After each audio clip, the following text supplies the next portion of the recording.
Dear students, by the blessing of the most merciful God, I am going to start my English class for you. It is necessary to know about your physical condition. Okay, my dear students, how are you? Definitely you are in the pink of health. I am also good. Today I will deal with passage narration. Okay, before discussing passage narration, it needs to have a basic idea of narration. Let's know about narration. Okay, narration means in Bangla ukti. It is classified into two parts. One is direct narration, another is indirect narration. Okay, my dear students, however, passage narration will come up in our question paper. Let's know about the definition of passage narration. When a speech is described with more than one reporting verb and reported speech in a passage is called passage narration. Okay, today I will show you an excellent method of changing passage narration from direct to indirect and vice versa. There are some major rules to change passage narration from direct to indirect. You have to consider the tense, person, words and sentence structure. Okay, my dear students, look at the whiteboard. There is an example of direct narration. Now, after getting the passage narration in the question paper, you have to read the passage narration very carefully from first to last and try to understand the meaning of the passage narration and try to find out who the speaker of the passage narration is and who is the listener of the passage narration is. Okay, my dear students, I am going to read this passage. Listen to me very carefully. The teacher said to the boy, "Do you think that honesty is the best policy?" The boy said, "Yes, sir, I think so." "Then learn to be honest from your boyhood," said the teacher. "Thank you, sir," said the boy. "May Allah grant you a long life," said the teacher. Okay, this is an example of passage direct narration. Okay, my dear students, you have to write the name of the speaker and listener before changing from direct to indirect narration. Okay, the teacher is the speaker of the sentence and the boy is the listener of the sentence. Okay, do you think that honesty is the best policy? It is an example of interrogative sentence. We know that interrogative sentence begins with auxiliary verb or WH question. Do is a auxiliary verb here. Okay, my dear students, the teacher asked the boy. We can write here asked instead of said to, because this sentence belongs to interrogative sentence. Okay, and if you do not find there is no any WH question, we can write if for this, and the sentence begins with auxiliary verb do. We can use if in the indirect speech, then subject, then verb. Okay, my dear students, we can write here if and use the subject of the reported speech. If you find the subject of the reported speech is second person, this subject will be converted according to the listener. Okay, we can use here pronoun form of the boy he, then verb. uh, this sentence belongs to present indefinite. We have to change this present indefinite into past indefinite. Okay. uh, he thought is the thought is the past form of think. Then that honesty is the best policy. It is an example of a universal truth.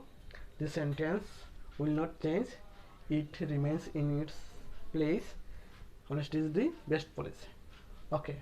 The boy said, yes sir, I think so. If you find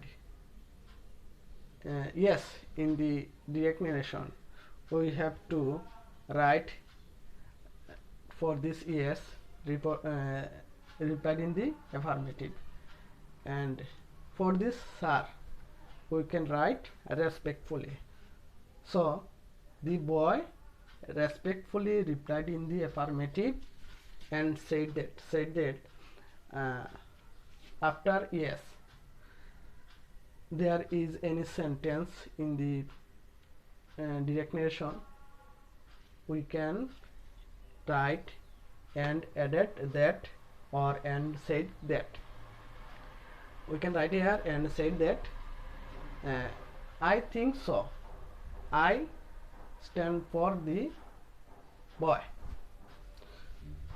So we can write here the pronoun form of the boy he. Thought, first form of think. So okay. Then learn to be honest from your boyhood, said the teacher. This is an example of imperative sentence. Okay, we know that imperative sentence begins with verb. Okay, learn is a verb. Then remain in its place. The teacher advised him. Him stands for boy. Okay, then to, then verb. Okay, the structure of imperative sentence is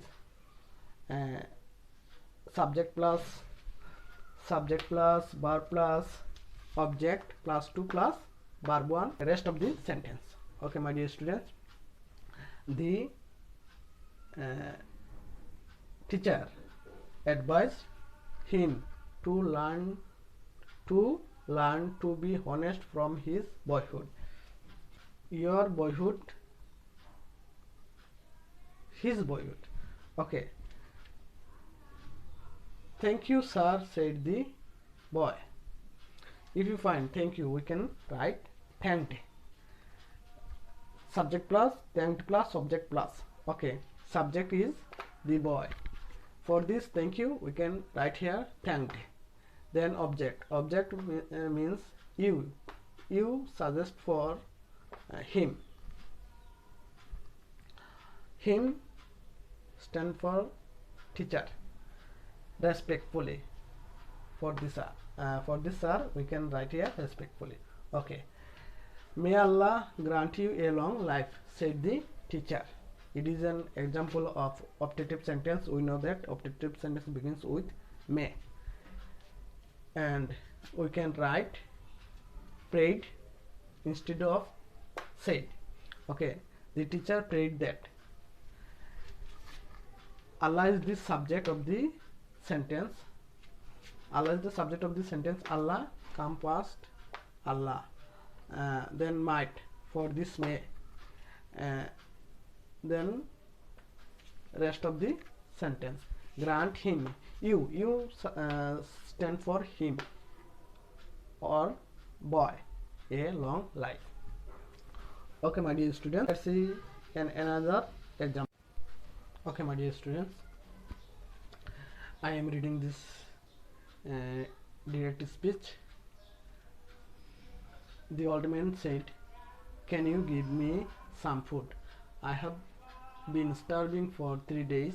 The maid said, "Why do you beg? Can't you work?"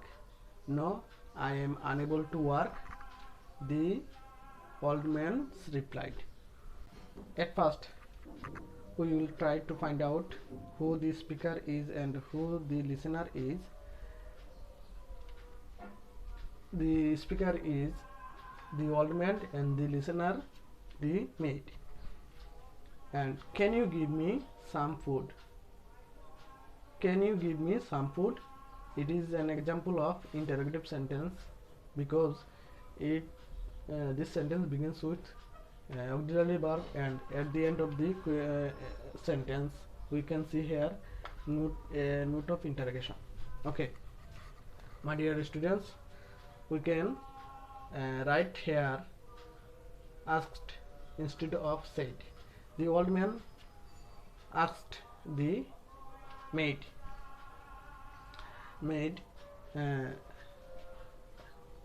We can use here if because there is no WH question.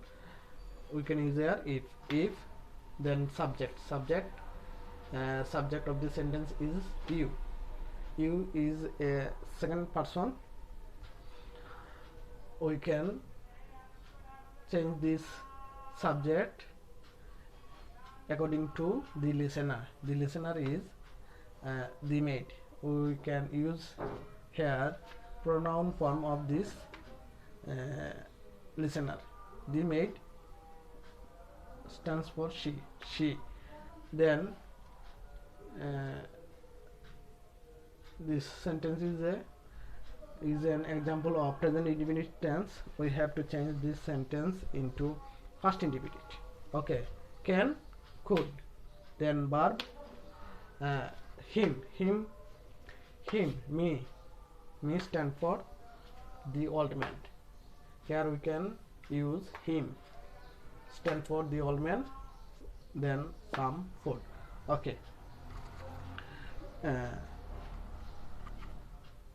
Keep an eye on where the inverted comma started and where the inverted comma ended, and how many sentences there are inside the inverted comma.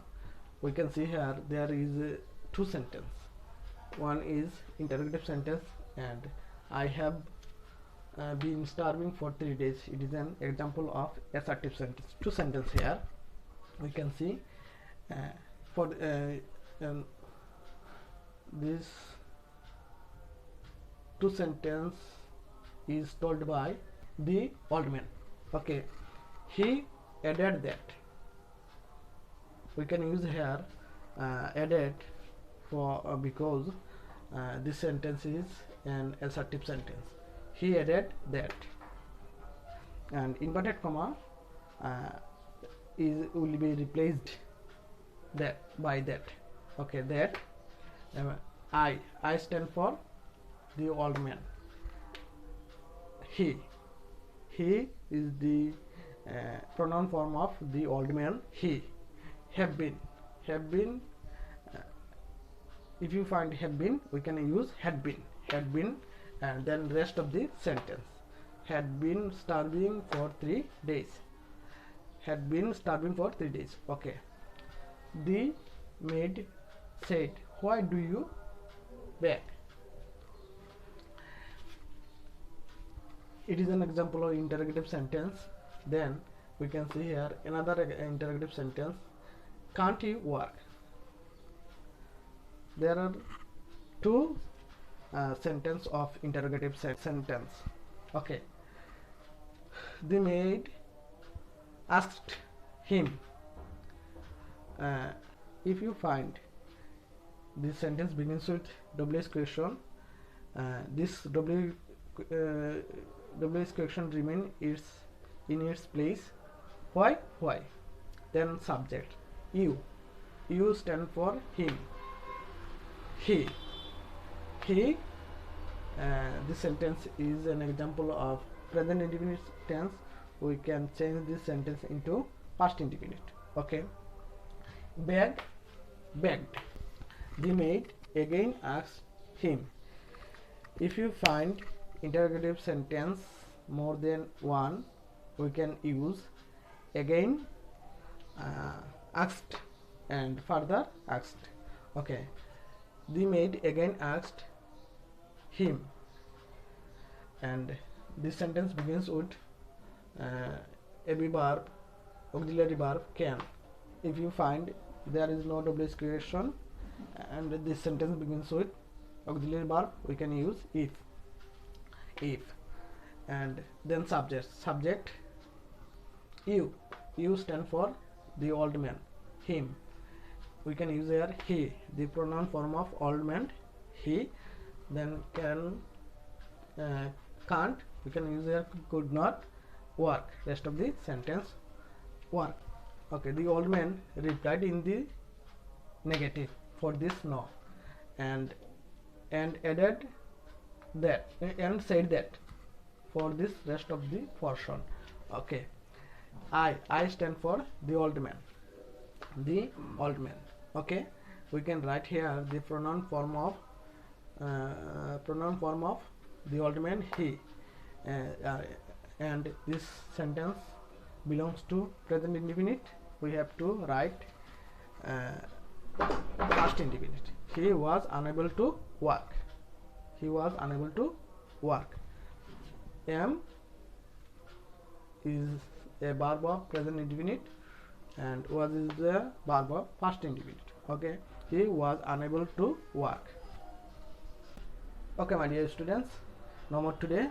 I will finishing my class by thanking you, and I will suggest you to practice at your home in such a way. Bye for now. Best of luck.